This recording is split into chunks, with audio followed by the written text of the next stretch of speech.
excusez-moi. Ça, c'est ce que vous pensez, c'est ce que l'élite intellectuelle pense.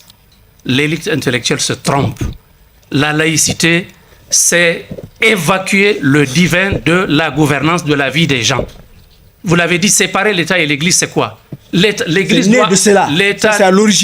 doit aller ailleurs et l'État, la gouvernance doit être faite sans Dieu. C'est une société sans Dieu, c'est une gouvernance sans Dieu. C'est ça le sens de la laïcité. Si vous avez une autre compréhension, vous vous trompez. Parce que toute l'élite intellectuelle, notamment de l'Afrique francophone, parce que nous, on réfléchit par la réflexion des Français. Parce que c'est les Français qui nous ont éduqués, c'est eux qui nous ont légué.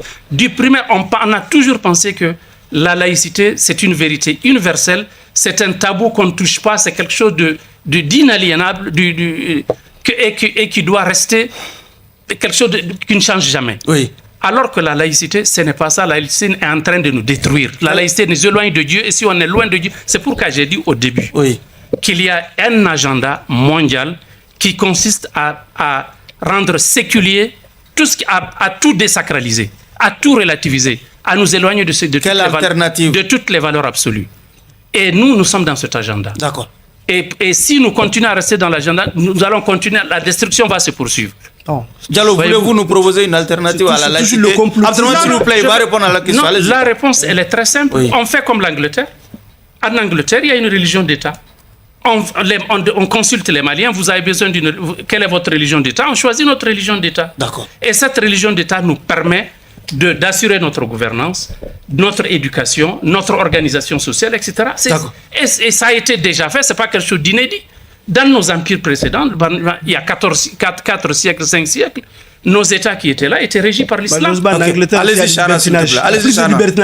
Allez-y, Chana. Je sais pourquoi il y a ce libertinage. Allez-y. Et je peux vous répondre par rapport à cela. Oui, allez-y. Le libertinage qui est en Angleterre, c'est dû à quoi? Voilà, je vais vous dire une chose.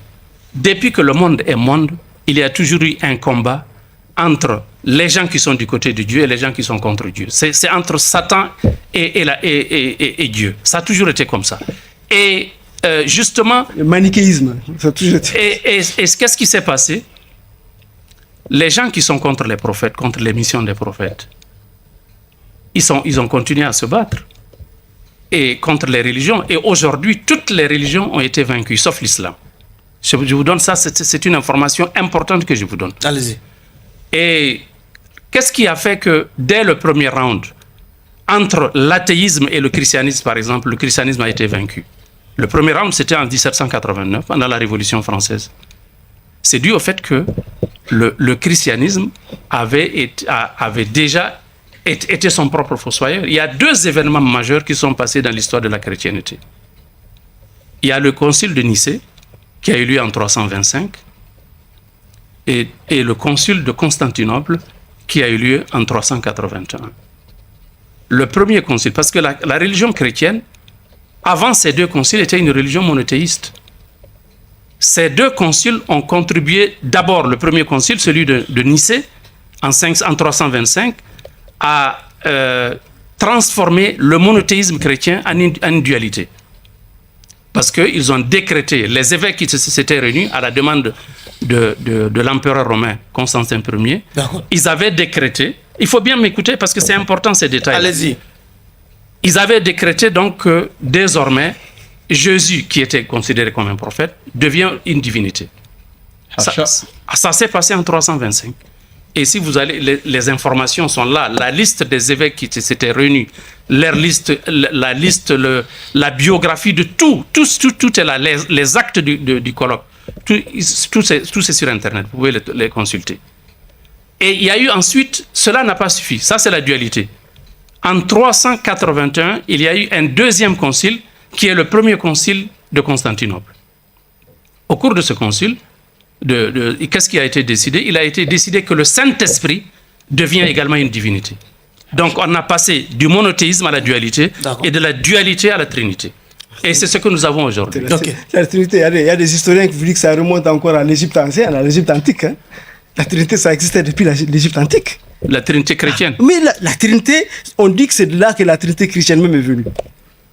de l'Égypte antique. Non, mais qui a dit... Il y a des... Oh, mais il y a des... Non, écoute-moi. Moi, je suis en train de... C'est une question de doctrine. Non, c'est pas une question de doctrine. Historique. C'est pas une question de doctrine. Je vais te dire pourquoi c'est pas une question de doctrine. Allez-y. On sait quand est-ce que la chrétienté est née. C'est l'an 1 de l'ère grégorienne. Jésus, il est venu à sa naissance, c'est l'an 1 de l'ère grégorienne. Ça peut pas être au temps de l'Égypte. D'accord. Enfin, moi, je vous dis. Allez-y, j'arrive à présent. J'arrive. Abdran, s'il vous plaît. C'est pour dire que... On les a vus depuis C'est pour dire que le christianisme est sorti de son origine authentiquement divine et a été travesti par ces deux conciles qui l'ont transformé en Trinité, qui l'ont affaibli. C'est la raison pour laquelle, en 1789 déjà, le premier round entre cette religion-là et la philosophie athée.